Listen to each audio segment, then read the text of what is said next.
Normal që nuk është e lehtë, me vetë faktin që e sidomos kur ekipi funksionon. Kjo që ndodhi me Prishtinën. Ishim vendin e parë, i bënim gjëra shumë mira, sidomos mas disa rezultateve, mënyra se çush e mora unë Prishtinën si trajner. Normal ishte pak si më thoni pa pritje, po futbolli ka edhe këto gjëra. Ai presioni nihet në tani ditë dy, po na si trajner jemi mësu me këtë çështje dhe normal shpeshherë kur mendon mas 2-3 ditë ose mas një jave, atëherë shes që mas një pushimi të shkurt, e shes që ka nevojë njëri me pushu, si do që tjetë.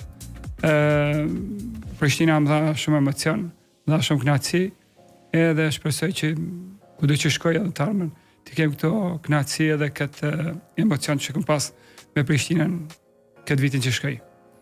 A ka qenë realisht ekipi Prishtinës